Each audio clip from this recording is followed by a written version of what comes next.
Es hora de ponernos al día con nuestros derechos. Por la vivienda digna, la recuperación justa y la justicia social, les damos la bienvenida a su programa Tus Derechos al Día.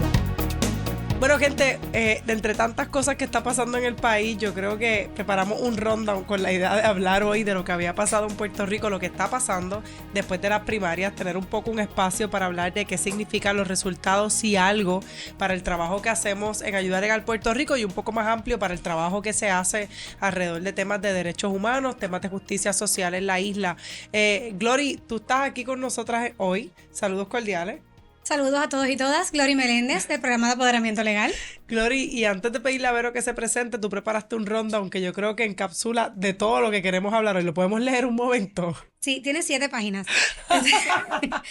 Incluye distintos temas, todos relacionados a las primarias y cómo al nos caos, ha a la catástrofe. Sí, pero está un poquito extenso, pero vamos a tratar de sintetizar en estos minutitos que tenemos aquí con Wilton. No, pero la idea también de concatenar, no solamente lo que pasó en este ejercicio primarista, que ahorita Verónica antes de comenzar decía, esto es un ejercicio de partidos y no necesariamente de país, así que pues la CE no debe estar tan envuelta, ni siquiera debe pagar estos procesos, vamos a hablar de eso un poco, pero sí hablar no solamente de lo que fue el resultado del proceso primarista, sino también de lo terrible que fue el proceso desde el punto de vista de la operación de la Comisión Estatal de Elecciones, que se estuvo cayendo la página, que no funcionaron algunas de las máquinas de leer papeletas, que se acaba el contrato ahora de las máquinas antes de que lleguen las elecciones y no hay cómo adiestrar a gente en cómo se usan o ese sistema o un nuevo sistema, se dice, ¿verdad?, que no hay tiempo.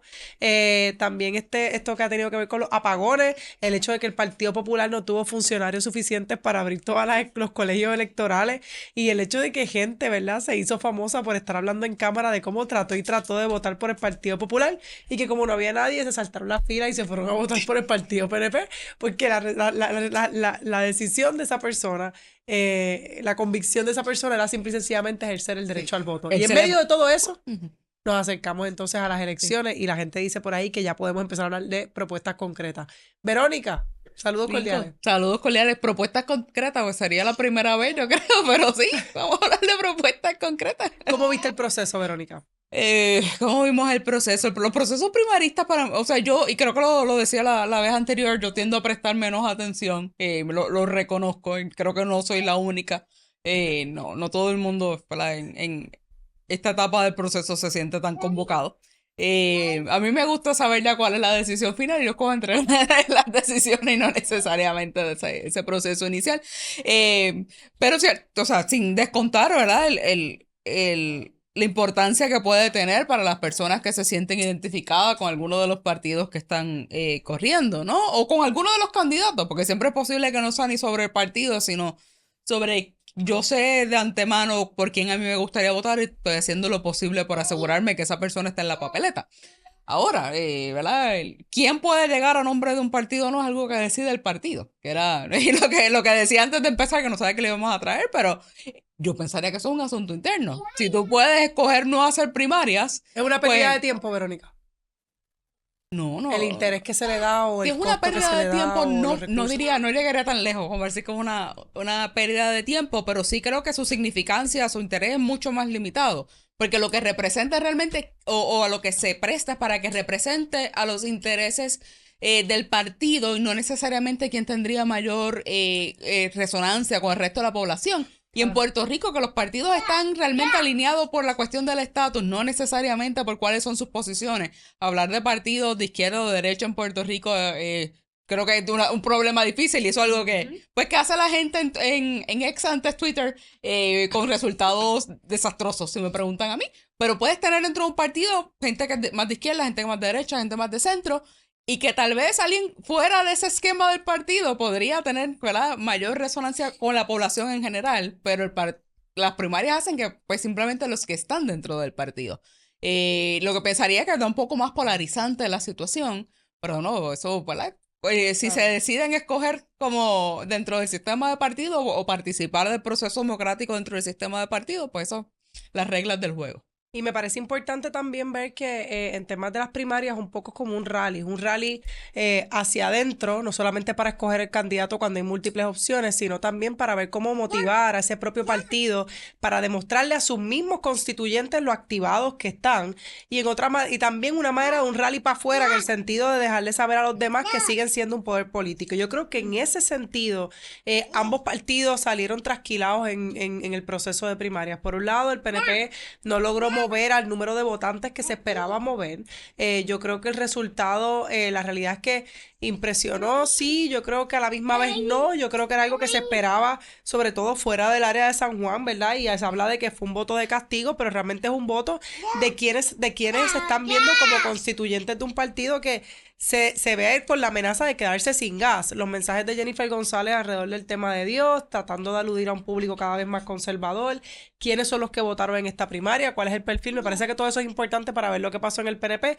Y en el caso del Partido Popular, pues ver una fuerza política que de momento cae y que ya ciertamente pues ni siquiera hay funcionarios de colegio. Y los que venimos de familias que hayan estado en cualquier partido, en cualquier corazón del rollo de cualquier partido, sabemos que militar, que ese proceso de ese proceso del funcionario de partido, Glory, es casi un proceso sagrado, ¿verdad? Y el ver al Partido Popular de nuevo sin ni siquiera ese poder político, yo creo que fue muy revelador. Sí, definitivamente. A mí me sorprendió muchísimo que de momento se quedaran colegios desprovistos porque durante el tiempo de la preparación a las primarias habían mencionado que en efecto sí estaban preparados y que tenían funcionarios para cubrir todos los espacios y sin embargo se quedan sin funcionarios en un espacio que es la primera línea de batalla para defender a su candidato, ¿verdad? Y me sorprendió muchísimo y yo creo que apunta, ¿verdad? Un poco a cómo el Partido Popular ha ido perdiendo un poquito de poder, de fuerza y que ha ido, ¿verdad? Un poco en picada en estos últimos años y en estas últimas elecciones con la baja participación electoral ahora en las primarias, pues lo confirmamos. Sí, y yo creo que también en términos de quienes ganan, entonces la pregunta de cómo se relacionan a los temas con los que estamos trabajando, Verónica, hablábamos, por ejemplo, de cómo el tema de los fondos federales va a seguir siendo entonces la piedra de toque, que lo fue durante la carrera primarista, y una de las cosas por las cuales la gente, cuando se les entrevistaba en los medios y por qué usted votó, la gente hablaba de la recuperación, hablaba, sí, eso sí se decía, de que es que los fondos no se llegaron, alguna gente decía, es que se robaron el dinero, y había esta sensación, ¿verdad?, de que la recuperación, cierta y sencillamente, no había funcionado en virtud de esta administración particular. Me preocupa que se le acabe el gas a esa conversación, sobre todo de cara a una temporada de huracanes que va a ser cada vez más activa. Me preocupa que se le acabe el gas, pues porque tenemos un gobernador y una de las preguntas que están es, ¿va a responder esta administración con la misma diligencia que si supieran que tienen la posibilidad de revalidar o se van de brazos caídos, como dicen por ahí, ¿verdad?, que existe un gran riesgo? ¿Qué vamos a hacer entonces con una potencial gobernadora republicana, con un presidente republicano que en otras ocasiones ha obstaculizado la asistencia de desastres que llega a Puerto Rico? O sea, son muchos elementos que se están alineando y que no parecen ser favorecedores para Puerto Rico, pero es un tema entonces la recuperación. La recuperación yo creo que ciertamente fue un tema, incluso cuando la gente no necesariamente estaba claro. Yo creo que si tú vas a esa misma persona le preguntas qué chavos se robaron, cuáles son los fondos que se devolvieron, cuáles son los que se está usando mal, y tal vez no sabrían responder. Lo que la gente sabe es que no lo está viendo. Que los problemas que teníamos antes de María y después de María los seguimos teniendo. En el centro de la isla, centro sur, Coamo, Ay Bonito, San Sebastián, todos estos días y todo este periodo de pandemia, sin luz porque llovió.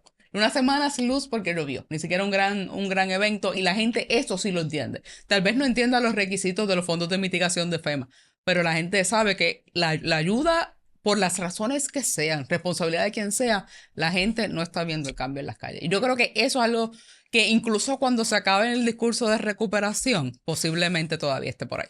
Sí, de hecho, Glory. Sí, no, yo creo que el tema de la recuperación hay que seguirlo trayendo, hay que seguirlo impulsando y empujando, no solamente porque llevamos arrastrando todavía cosas de María a estas alturas, sino porque ahorita antes de comenzar a grabar hablábamos del calor extremo, de cómo las temperaturas han estado tan altas, cómo a la misma vez un día tenemos 5 pulgadas de lluvia y al otro día temperaturas de 120 grados, y de cómo esto nos sigue afectando. Entonces, sí vamos a seguir teniendo problemas, sí vamos a seguir teniendo consecuencias de estas situaciones y cómo sigue, ¿verdad?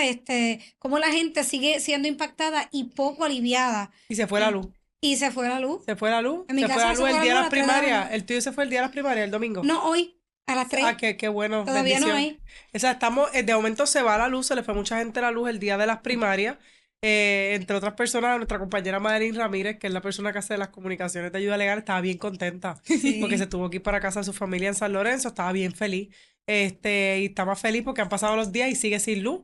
Entonces, ¿verdad? Hablar un poco de la cuestión de que se fue sin luz, de cómo eso afectó a los colegios electorales que después decían, pero la gente puede votar a mano de todas maneras, no importa que no haya luz, pero eso tiene un efecto en la psicología de quien está en una fila de votación, quizás no en una primaria, pero quien está en una fila de votación en una elección general, créete que cuando se va la luz, y se le tú inunda lo el colegio. sientes, y se le inunda el colegio y nadie viene. Créeme que tú lo sientes, ¿no? Especialmente el incumbente lo siente, porque ese va a ser el que va a recibir ese coraje. Tienes toda la razón, especialmente el incumbente o el partido incumbente, así que podríamos ver qué pasa ahí. Y además de que se va la luz, la gente se queda sin luz. Y entonces pues viene el tema alrededor de qué es lo que vamos a hacer con la energía, también como uno de los temas, Verónica, bien presentes en la campaña. Que fue parte ¿verdad? Parte de la campaña de Jennifer González, ciertamente, que ha sido parte de la campaña del Partido Popular. Ahora mismo está Tatito Hernández, justo después de la primaria, le están preguntando si fue un error sacar a Luis Raúl de esa comisión que se supone que iba a fiscalizar a Luma. Así que yo creo que... ¿Qué dijo? Que no.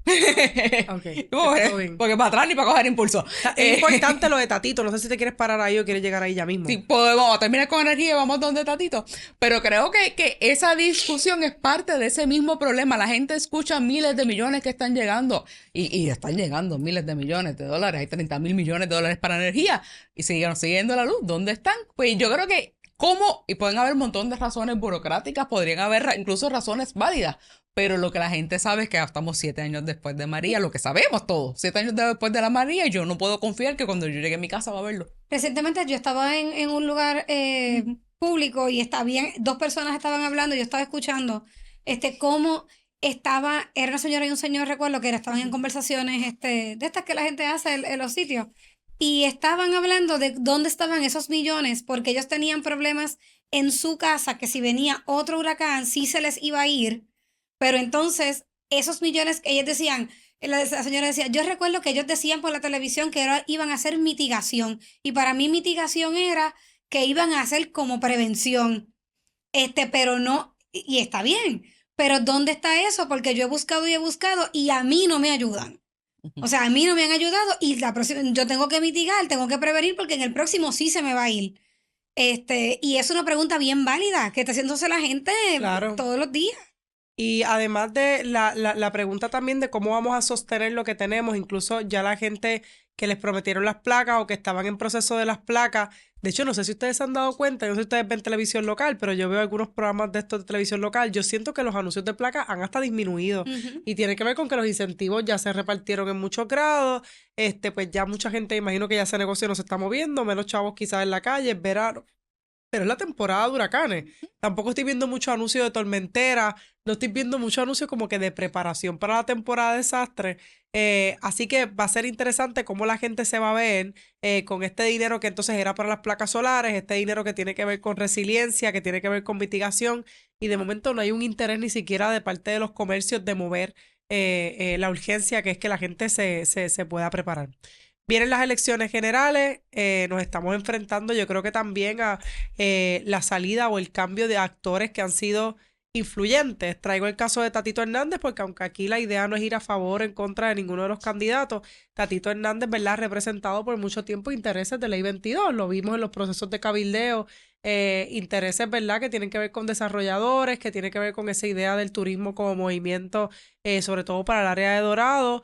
No ha sido necesariamente una persona solidaria con proyectos que tienen que ver con vivienda digna y de repente Tatito Hernández pierde avasalladoramente.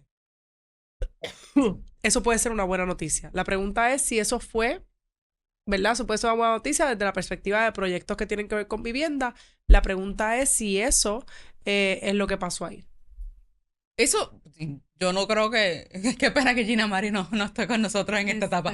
A conocer las dinámicas particulares de la política del municipio de Dorado. Así que pueden haber muchos factores, ¿verdad? Que para mí son desconocidos, ¿verdad? Pero sí creo que cabe preguntar que entonces, ¿qué pasa entonces con esa agenda? Sí, porque sabemos que hay otras personas adelantando esa misma agenda, defendiendo las personas que han recibido beneficios contributivos bajo lo que era la ley 20, bajo la ley 22, adelantando la agenda, ¿verdad? De defender una visión más limitada de las regulaciones para los arrendamientos a corto plazo. Tatito fue bastante vocal en esos procesos, pero ciertamente no es el único.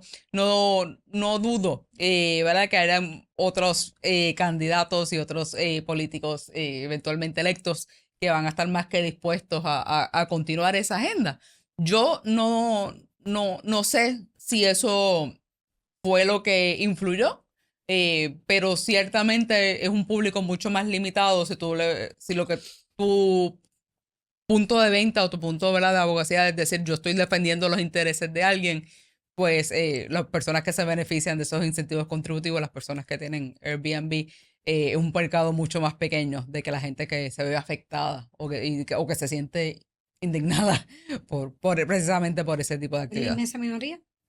¿Y qué vamos a hacer entonces, Flori? ¿A dónde vamos? Yo creo que nosotros seguimos en la nuestra, ¿verdad? Nosotras tenemos que seguir promoviendo, ¿verdad? Que la vivienda digna sea una prioridad. Y para eso, Ayuda Legal Puerto Rico preparó unas sugerencias para las propuestas y las campañas políticas que tuvimos oportunidad de discutir con la mayoría de los partidos políticos. Y tenemos que seguir insistiendo en eso, tenemos que seguir insistiendo para que la vivienda sea parte crucial, fundamental y esté al frente de las plataformas de los partidos, porque la tendencia es a dejarlo, a que eso sea, como hemos hablado muchísimas veces, el asunto de la vivienda es un asunto privado, un asunto del que pueda costearlo, un asunto del que se merece, y no.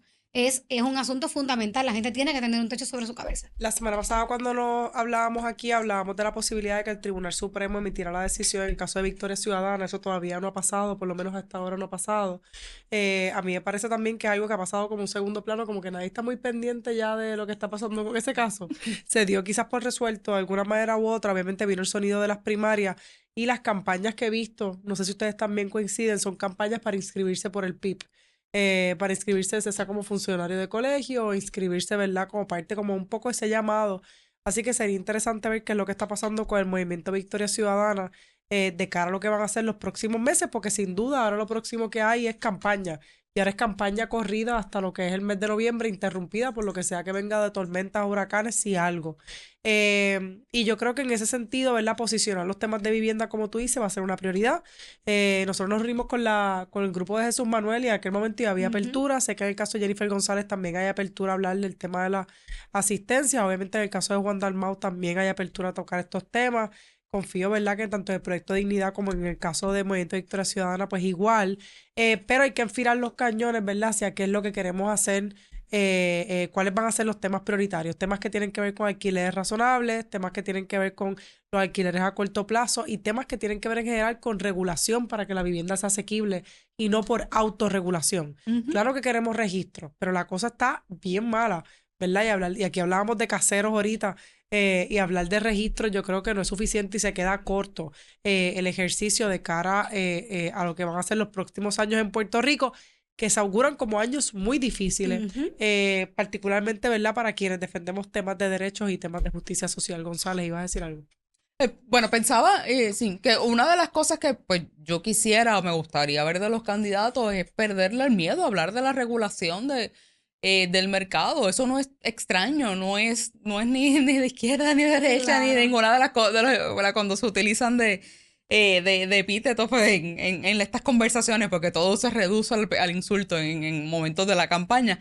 Pero la idea de que el Estado intervenga en la regulación de la vivienda no es extraño, lo hace todo el tiempo, lo hace en favor de las personas que somos dueñas de nuestras casas. Yo tengo una hipoteca y yo sé que con términos fijos, porque el gobierno federal intervino para que eso fuera así. La mayoría de la gente puede adquirir una hipoteca con un pronto más bajo porque el gobierno federal intervino el trabajo y quiso que fuera así.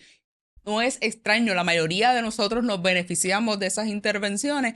No habría razón para pensar que los alquileres a corto plazo, a largo plazo, a lo que sea, se dan de alguna forma distinta. Hay que perder ese miedo a hablar de la regulación o de la intervención del gobierno para asegurar que la gente tenga dónde vivir. Definitivo. Sí, Gloria. Sí, yo creo que también hay un elemento que nosotros quisiéramos discutir, no que son las cosas más importantes en términos de nuestro trabajo, porque no es nuestro enfoque, pero sí dentro de las cosas que tenemos que discutir y que nosotros tenemos que tener los opuestos, son las cosas básicas de los derechos de la gente. Y en Puerto Rico hay un derecho fundamental a poder ejercer el derecho al voto. Y tenemos en este momento una Comisión Estatal de Elecciones que tiene un llamado a modernizarse, un llamado a facilitar que la gente pueda ejercer el derecho al voto y que se está viendo, ¿verdad? Se está quedando bien corta en cuanto a ese desempeño, y es algo altamente preocupante porque ya las elecciones generales están al tirar una piedra, ya están ahí. Y necesitamos, ¿verdad?, seguir echándole el ojo a ver cómo se va a funcionar y cómo van a lograr que que haya mayor participación y que haya participación real de gente viva que puede ejercer su derecho, ¿verdad? De forma... El pulso es un requisito, ¿eh? Exacto. Es correcto, sí, es importante que como parte del ejercicio, ¿verdad?, se haga. Y uno de los elementos más importantes es el asunto de esta modernización, de los retos que está presentando, de el retraso que ha habido en la comisión para poder cumplir estos requisitos de ley, y incluso hasta la confusión que hay, porque estábamos discutiendo el otro día en el programa de apoderamiento legal, que no tenemos una fecha fija, que es la fecha límite para inscribirse para votar en las elecciones generales. Hay unas instancias donde se dice que la fecha es en octubre, otras que son a principios de noviembre, y no sabemos cuándo es la fecha límite que tenemos para inscribirnos para votar. Eso es un elemento súper básico. Así que desde esos elementos más básicos, ¿verdad?, y esa claridad en el proceso, pues desde ahí tenemos que empezar. No, y eso creo que lo que pasó en las primarias, considerando que es una porción bastante pequeña de la población electoral, es preocupante que no se pueda manejar en esa etapa sin anunciar, ¿verdad?, sin contar que se ha anunciado de que hay problemas con los contratos, hay problemas con los fondos para las elecciones generales. Así que yo pensaría que tendríamos muchas razones para tener algún tipo de recelo con el proceso, pero más que nada estar bien pendiente, que es lo que pasa de ahora en adelante. Sí, decía la gran Daphne Morrison en quíntuple de Luis Rafael Sánchez, que me sorprende, pero no me sorprende, ¿verdad? Yo creo que el tema de las elecciones es un microcosmos también de todo lo que pasa en el país, ¿no? En términos de las contrataciones, cómo la cuestión está del cambio climático, el mismo calor con estas filas, la gente hablaba de eso y lo que viene por ahí. El tema, por ejemplo, de la lluvia, cómo se preparan los sistemas para cosas que sabemos que van a ocurrir, como lluvias, como la potencialidad de que ocurra un desastre en cualquier momento, el hecho, ¿verdad?, de las narrativas que no necesariamente vienen acompañadas de cosas sustantivas, el estancamiento del gobierno, el miedo a que el gobierno no haga nada, cuando muchas veces uno ya se siente que el gobierno no está haciendo nada, pero sabes que se puede poner todavía peor. Así que creo que es un microcosmo de todas las cosas que a veces pensamos que hay que transformar en Puerto Rico. Y eso, pues, reconocerlo es importante, pero normalizarlo es un problema bien terrible y bien devastador, porque esto paraliza al país cada 4 años. Nosotras en Ayuda Legal nos vamos a seguir mirando sobre este tema, vamos a estar volviendo a sacar las propuestas de año electoral, están todavía en nuestros portales, Ayuda Legal Puerto Rico, pero vamos a estar revisándolas de nuevo y enviándolas a estos candidatos que ya son los candidatos oficiales que van a ir a esa papeleta de las elecciones de 2024, y nuestro compromiso es seguir insistiendo, ¿verdad?, en temas que tienen que ver de vivienda, de derecho a permanecer y otros temas más. Quiero decir que las próximas semanas vamos a estar lanzando un informe sobre los derechos de las trabajadoras que está por ahí, que ya está calientito, está ya aprobado, ya está en su última versión de los cambios. Va a estar saliendo también un material educativo importante para personas de la comunidad LGBTIQIA, particularmente lo que tiene que ver con alquileres dignos y los derechos de la comunidad. Y tercero, vamos a estar sacando también un pequeño informe, el primer rastreo hipotecario, el primer rastreo de ejecuciones hipotecarias que publica Derecho a tu Casa, que es nuestro programa contra las ejecuciones de hipoteca en este término. Así que ya tan prontito lo publiquemos, se darán cuenta de que existe, porque la Asociación de Bancos pues siempre nos manda sus cariños cuando hablamos cualquier cosa de temas de hipotecas, y nosotras pues muy gustosas, ¿verdad? Siempre dispuestas a sentarnos como personas civilizadas alrededor de una mesa y compartir el pan de lo que es la conciliación y la comunicación. Dicho eso, gente, siempre muy agradecidas de tenerla alrededor de esta mesa. Logramos que Lian se durmiera, así que vamos a tener que pedirle a Wilton, que precisamente nos hablaba de sus largas jornadas de trabajo, mi compañero Wilton Vargas, nos hablaba de su larga jornada de trabajo, pues que nos abra este espacio entre las 12 de la noche y las 4 de la mañana para poder dormir y que grabemos una edición del podcast PM. Verónica González dijo que ya no contemos, pero que ya puede dormir con nosotros. Nunca he tenido problemas con eso, ¿eh? La única cosa en este mundo nunca me ha pasado mucho. Nunca te ha pasado por la mente, exacto. Pero también, ¿verdad? Darle gracias a la gente de Aeronet por hacer este espacio posible, a Webnéticos, el cariño de Wilton, también que nos permite y nos quiere aquí. Nos trajo hasta un peluche, ¿verdad? De un payaso que yo creo que me prohibieron sacarlo. Pero yo lo saco pues porque sí, porque si yo amamanto en vivo, que yo saqué este cross team en vivo y convencimos a Elian de que este era un luchador y también que vivía en una alcantarilla y daba bombillas rojas a los niños. Yo creo que es hora de despedirnos. Así que muy agradecida. Sigan Ayuda Legal Puerto Rico en nuestro canal de YouTube y siempre, siempre, siempre seguimos.